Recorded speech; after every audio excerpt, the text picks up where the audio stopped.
Salut, c'est Trado, content de vous retrouver pour la mise à jour de l'analyse technique du CAC 40. La pression s'accentue sur la France. Alors, ce n'est pas du tout mon métier que de faire de l'analyse fondamentale et beaucoup d'entre vous en savez plus que moi, mais il faut bien comprendre que la situation actuelle ajoute une pesanteur importante au CAC 40. D'ailleurs, quand on regarde ce fameux CAC 40, regardez ça, je vous le mets en données annuelles simplement pour que vous voyez la performance mirobolante.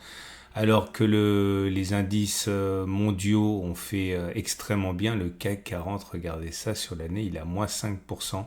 Juste pour élément de comparaison, vous regardez le TF Monde, eh bien, au même moment, il a 27%. Bon, il faut savoir que les TF Monde, c'est 75% d'actions américaines, hein, donc c'est pour ça qu'il fait bien. Quand les États-Unis font moins bien, eh bien l'indice Monde fait moins bien aussi. Le Nasdaq, bon, lui, il est à 25%. L'or, simplement pour avoir une idée, hein, je ne veux pas dire plus que ce que je vous montre, hein, c'est simplement pour avoir encore une fois un contexte, 28%, et je vous passe le Bitcoin qui a plus de 100%. Et oui, et le CAC 40, le DAX quand même, c'est important de regarder le DAX. Le DAX qui, sur 2024 pour l'instant, en est à 16%. Donc oui, on est vraiment très en retard par rapport aux autres marchés. Et l'origine du problème, vous la connaissez, c'est en grande partie l'instabilité politique, hein, et maintenant c'est ajouté une autre dimension. Alors je ne veux pas du tout cautionner ce qui a été dit, mais c'est un débat qui existe. Comment va-t-on réussir à emprunter de l'argent? Comment va-t-on réussir à financer les dépenses, hein, de l'État si derrière les marchés ne nous font plus confiance et s'ils croient à une sorte de paralysie? Alors bien sûr, il est de bon ton de dramatiser, etc. Je ne suis pas en train d'essayer de dire que ça va se passer. Je dis simplement que ça rend les choses plus compliquées, soit parce que les prêteurs internationaux, ceux qui nous prêtent de l'argent au niveau les institutionnels, hein, soit ils ne vont pas vouloir, soit plus sûrement ils vont demander un taux d'intérêt plus élevé. Et donc ça complique les choses et ça complique la situation. Donc voilà où on en est. Ça, c'est pour le contexte. Le marché américain a été fermé aujourd'hui pour cause de Thanksgiving, donc on a été un petit peu sans boussole. On a eu une hausse et c'est bien, mais la hausse a été minimale, mais pas non plus pour rien, j'ai envie de dire, puisque le gap a été comblé. Ici, ce gap-là, vous voyez, il n'y a pas de cotation entre les plus bas du 26 et les plus hauts du 27. Ça s'appelle un gap, ça a été comblé. Ça veut dire que c'est peut-être un gap, alors c'est pas un gap de continuation, ça c'est sûr, puisque par définition il a été comblé, c'est soit un gap d'essoufflement, soit un gap commun. Et dans les deux cas, ça veut dire que généralement, eh bien, on ouvre la possibilité d'une fin de période de baisse. Alors il faut savoir qu'une fin de période de baisse, contrairement à ce qu'on pense quand on est nouveau, ça ne veut pas dire une hausse, hein. Une fin de période de baisse, généralement, ça veut dire une période de latéralisation.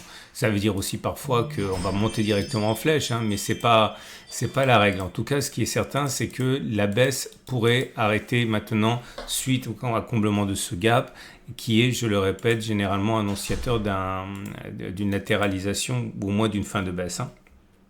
J'aimerais également attirer votre attention sur le fait qu'on avait un pin bar aussi ici. On a vu que statistiquement, j'ai bien dit statistiquement, ça veut dire que plus souvent que l'inverse, on fait R1, c'est-à-dire la distance au plus bas. Ici, c'était 0,107 et il fallait faire ça vers le haut. On l'a fait, hein, en séance, on a dû faire 0,8. On a même fait 0,9 à peu près. Voilà. Donc, objectif rempli. Et on avait également un turtle soup, j'en ai parlé hier. Ok, et là pareil, hein, l'objectif premier c'est de faire R1, on l'a fait. Donc pour l'instant on va dire que c'est pas mal, mais on s'est vraiment satisfait du minimum syndical en comblant le gap en faisant R1, ce qui ne préjuge absolument pas de ce qui va se passer maintenant, tout en gardant à l'esprit que nous avons une résistance ici, ok, et une résistance lorsque l'on est en tendance baissière avec une structure baissière. Il faut savoir que c'est dangereux. Maintenant, à relativiser aussi parce que plus fort qu'une tendance baissière, eh bien, c'est un support sur une unité de temps supérieure. Et la zone grise, ici, je vous la montre, hein, en données hebdomadaires, justement, c'est un support. Donc, c'est bien une des rares choses qui, a priori, théoriquement, est capable de battre en brèche une tendance baissière. C'est un support sur une unité de temps supérieure et c'est le cas ici. Bref, on va voir ce que font nos amis américains. Et ah oui, également aussi, alors je ne sais pas comment les marchés vont réagir, mais le fait que la trêve entre l'armée israélienne et le Hezbollah fait penser que peut-être qu'on est sur une pente positive au niveau de la géopolitique, d'autant que M. Poutine et M. Trump semblent vouloir s'entendre. Bon, on verra, mais en tout cas c'est pas mal. Je voudrais backtester avec vous quelque chose aujourd'hui, c'est l'étoile du matin. Alors l'étoile du matin, il y a plusieurs façons plus ou moins exigeantes de le voir, mais la manière dont à peu près tout le monde s'accorde, c'est qu'il s'agit d'un ensemble de 3 bougies.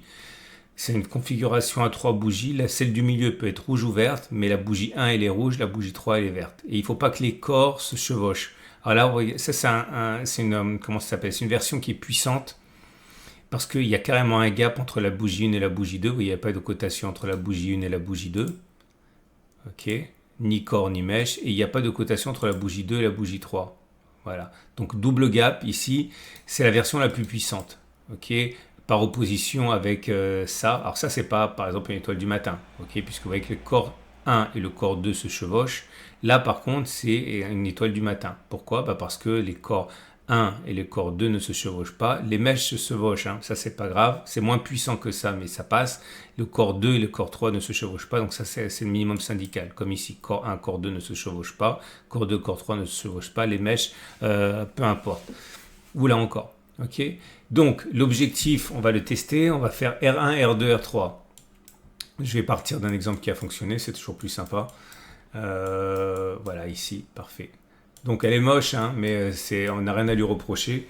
R1, R2, R3, donc vous voyez bien que celle du milieu est vert ou rouge, on s'en fiche. La première est rouge, la troisième elle est verte, les corps ne se chevauchent pas. La distance, le stop de protection, c'est la clôture sur la bougie 3 moins les plus bas de la structure, 1,03, et vous voyez qu'on a fait au mieux 3,48. Autrement dit, on a fait bien une fois, deux fois, trois fois la distance au stop de protection. Mais on est parti avec une très sale série ici, avec 5 traits de perdants d'affilée, 6 traits de perdants d'affilée, à commencer par celui-là, puisque si on prend le stop de protection qui était à 2,10, on n'a ni fait 2,10, ni 4,20, ni 6,30, on n'a rien fait du tout, on est venu déclencher le stop de protection quasiment immédiatement. Donc vous voyez, ça a commencé avec 1, 2, 3, 4, 5 traits de perdants.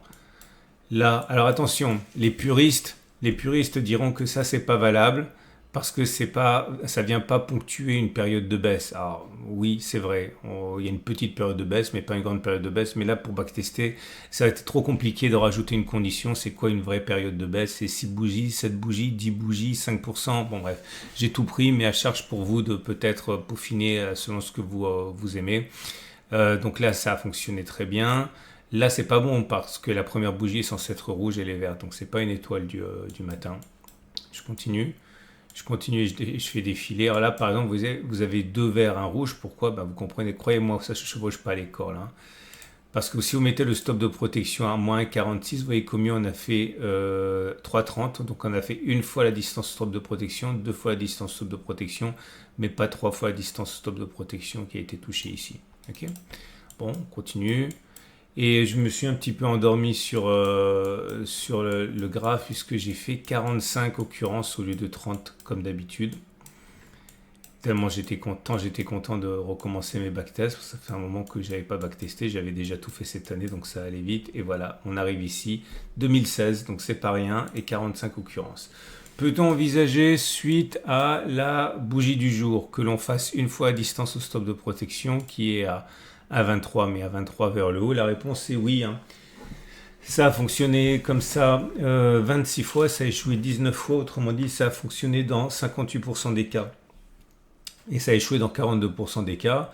Ça veut dire que si vous avez risqué 100 € par trade, vous aurez gagné 26 fois 100, 2600, vous aurez perdu 19 fois 100, 1900, 2600 moins 1900, ça fait 700, c'est rentable hein, sur les 45 dernières occurrences. Peut-on envisager que l'on fasse 2 fois, donc 1,23 fois 2, ça fait 2,46. Alors là, c'est pas plausible, hein. Ça a fonctionné 20 fois, ça a échoué 25 fois, donc 44% des cas, et ça a échoué 56% des cas. Mais c'est plus rentable parce que vous aurez gagné 20 fois 200 pour un risque de 100, donc 4000. Et vous auriez perdu 25 fois 100, 2500, et 4000 moins 2500, ça fait 1500. Et est-ce qu'on peut viser 3 fois la distance de stop de protection? Donc distance à 1,23 x 3. La réponse est que c'est pas plausible.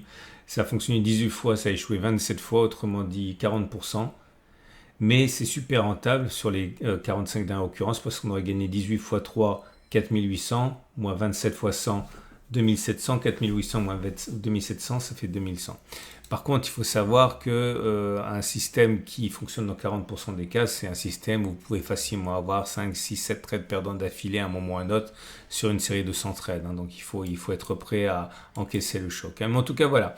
Au moins R1, c'est plausible, on va dire, viser 1,23 vers le haut. Okay, on va passer au trade du jour. Et à relativiser quand même parce que les Américains étaient fermés pour cause de dinde. Et donc, puisqu'ils célébraient cette fête importante pour eux, eh bien, on va voir ce qu'il en est vraiment de leur humeur à l'ouverture, d'ailleurs réduite pour la prochaine séance. Votre rendez-vous avec IG. IG, bien plus que du trading. Une équipe d'experts à vos côtés.